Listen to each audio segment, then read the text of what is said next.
اگر زندگی میں کامیاب ہونا چاہتے ہو تو نمازی بن جاؤ، کیونکہ نماز کے بغیر کوئی بھی کامیابی ممکن نہیں۔ حضرت امام حسین رضی اللہ تعالی عنہ سے پوچھا گیا کہ سجدے کی طاقت کیا ہے، تو حضرت امام حسین نے فرمایا سجدے کی طاقت یہ ہے کہ فرش کی سرگوشی عرش پر سنی جاتی ہے، فرش کی پکار عرش پر سنی جاتی ہے، فرش کی فریاد عرش پر سنی جاتی ہے۔ کسی نے حضرت سیدنا علی المرتضیٰ شیر خدا کرم اللہ وجہ الکریم کو کہا، حضرت میں بہت کوشش کرتا ہوں کہ صبح لازم ضرور اٹھ کر فجر کی نماز پڑھوں، لیکن کیا کروں، آنکھ ہی نہیں کھلتی، نیند سے جاگ ہی نہیں آتی۔ حضرت علی رضی اللہ تعالی عنہ نے فرمایا یہ مت کہا کرو کہ نیند سے جاگ نہیں آتی، یہ مت کہا کرو کہ آنکھ نہیں کھلتی، یہ نیند کی وجہ نہیں ہے۔ اس نے کہا حضرت پھر کس چیز کی وجہ ہے؟ فرمایا جو تم پورا دن گناہوں پر گناہ کرتے ہو، پورا دن جھوٹ بولتے ہو، سود کا کاروبار کرتے ہو، لوگوں کو دکھ دیتے ہو، درد دیتے ہو، پورا دن لوگوں کی عزت والی پگڑی خاک میں ملاتے ہو، غیبت کرتے ہو، چغلی کرتے ہو، غیبت کے ذریعے، چغلی کے ذریعے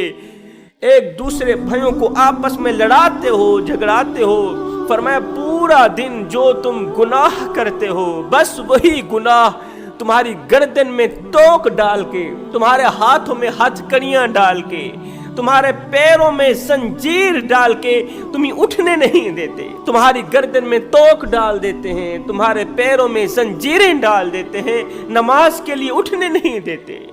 اللہ کے حضور جھکنے کے لیے اٹھنے نہیں دیتے۔ ایک شخص حضرت حسن بصری کے پاس آیا، کہا حضرت میں نماز بھی نہیں پڑھتا، استغفر اللہ، میں اللہ کے حضور جھکتا ہی نہیں، میں اللہ کو سجدہ تک نہیں کرتا، لیکن پھر بھی اللہ مجھ پہ اتنا خوش ہے کہ بس وہ مجھے دیتا ہی چلا جا رہا ہے۔ حضرت آپ کہتے ہیں جو شخص نماز نہیں پڑھتا وہ مصیبتوں میں مبتلا کیا جاتا ہے، وہ اللہ کے عذاب میں مبتلا کیا جاتا ہے، لیکن اللہ نے تو مجھے کسی قسم کے عذاب میں نہیں ڈالا، الٹا اللہ تو مجھ پہ اتنا خوش ہے کہ بس دیتا ہی چلا جا رہا ہے، اللہ نے تو مجھے کسی قسم کے عذاب میں نہیں ڈالا۔ یہ سن کر حضرت حسن بصری نے فرمایا او نادان، کیا یہ سزا تیرے لیے کافی نہیں ہے کہ اللہ تعالیٰ نے تجھے سب کچھ دے کر نماز کی توفیق چھین لی ہے، اللہ تعالیٰ نے تجھے سب کچھ دے کر سجدوں کی لذت چھین لی، سجدوں کی توفیق چھین لی،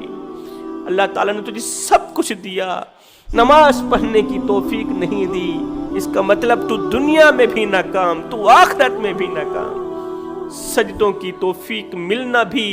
رب کی نعمتوں میں سے ایک نعمت ہے، ورنہ جن سے یہ توفیق چھین لی جاتی ہے نا، پھر نہ وہ دنیا کے رہتے ہیں اور نہ ہی وہ آخرت کے رہتے ہیں۔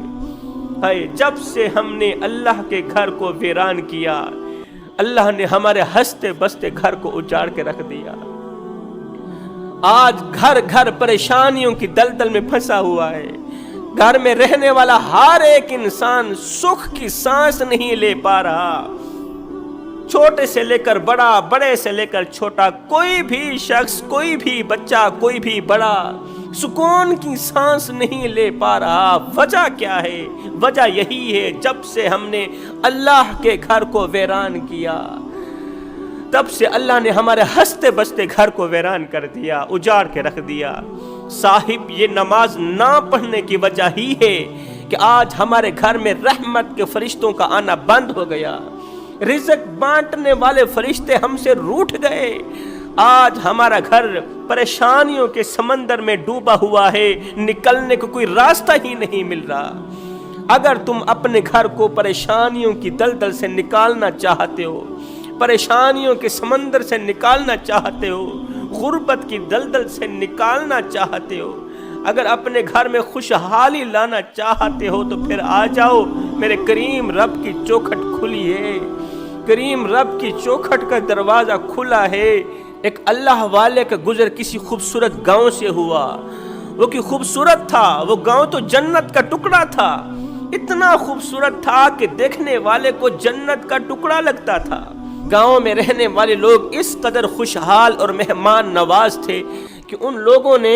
اس اللہ والے کا خیر مقدم کرتے ہوئے اس کا استقبال کیا، اس کی خوب مہمان نوازی کی، خوب خدمت کی۔ دوسرے دن یہ اللہ والا بڑا ہی خوش ہوتا ہوا اپنی منزل کو روانہ ہوا۔